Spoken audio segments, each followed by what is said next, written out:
going to deal with first chapter, chemical reactions and equations. So in this chapter we are mainly going to study about different kinds of equations and the reactions and why the chemical equation should be balanced. According to law of conservation of mass, mass can neither be created nor be destroyed. Hence, each and every reaction should be balanced. And let me know different types of chemical reactions. The first one is chemical combination, where two or more reactants combine to form a single product, and this follows with an equation. When the magnesium reacts with oxygen, it results in the formation of magnesium oxide. And here is a supportive picture.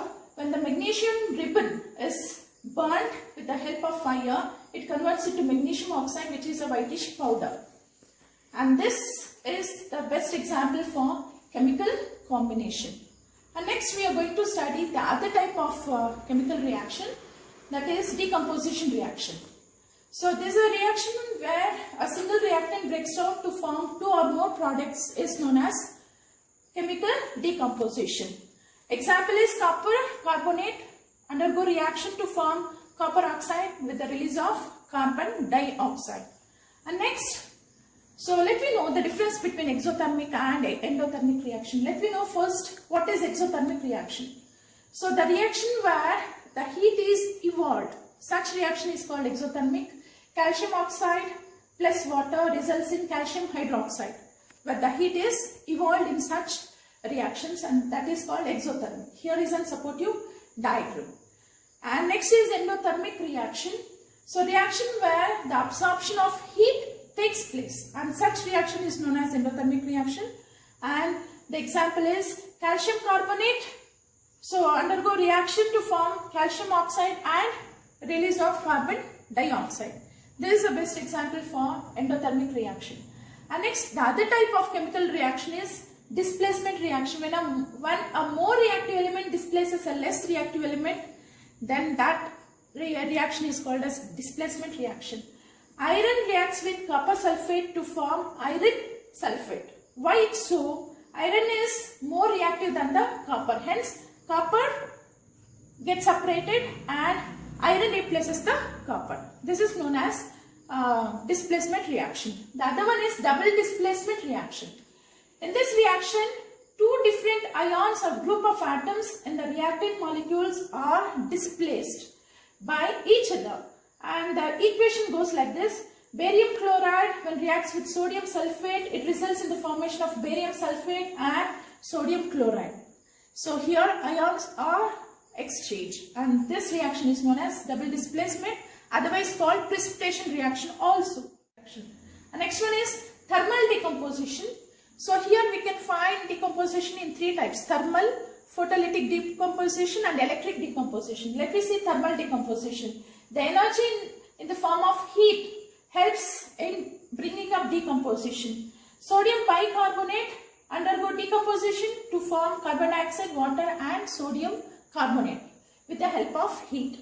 And next is photochemical decomposition. With the help of sunlight or light energy, the decomposition takes place, and such reaction is known as photochemical decomposition. When silver chloride kept in the sunlight, it converts into metal silver with the release of chlorine gas. Here is a supportive diagram for photochemical decomposition. So when sodium chloride kept in presence of sunlight, it converts into grayish powder, that is silver metal, and chlorine is evaporated. And next is the other type is with the help of electricity, decomposition takes place, that is known as electrolysis, where with the help of electrical energy the decomposition takes place, where the water converts into hydrogen and oxygen. So in this picture you can see that the hydrogen is released at the cathode, oxygen is released at the anode. So this is with the help of electricity. Now while we apply paint on iron articles, let me have a view on this. So usually we see the metals undergo corrosion. So in order to prevent that corrosion, we find that the metals are usually painted in order to prevent the corrosion. Paint does not allow oxygen and moisture to come into contact with the surface of the iron or any other metals. Hence, usually the metals are painted. So other than this, even we can grease, we can apply grease, oil, galvanizing, etc. Then what is corrosion? So the metals are slowly eaten away by the air, water, chemicals present in the atmosphere. So that process is known as corrosion. And there is another phenomenon known as rancidity. The process of slow oxidation of oil and fat present in the food materials resulting in the change of smell or odor and taste in them is known as rancidity. Now how to prevent rancidity of food? By keeping the food materials in airtight container, by refrigerating the cooked food, and by packing the food items like potato chips in presence of nitrogen gas, avoiding the cooked food, always keeping open, it should be covered, and by adding the antioxidants like BHA. So these are some of the methods where we can avoid rancidity. And one of the use of quicklime, it is used in the manufacture of cement. And two metals which undergo corrosion. So iron, copper, silver, usually they undergo corrosion. What is the precautionary measures taken during the burning of magnesium in laboratory? So we already saw in a picture when the ribbon is kept supported with the tongs, it burns with a bright flame, and in order to prevent that, we should wear the safety glasses in order to protect our eyes. And why do we store silver chloride in a dark colored bottles?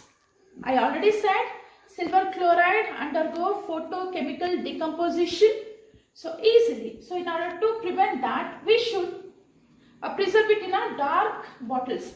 Dark green bottles interrupt the path of the light so that decomposition can be prevented. So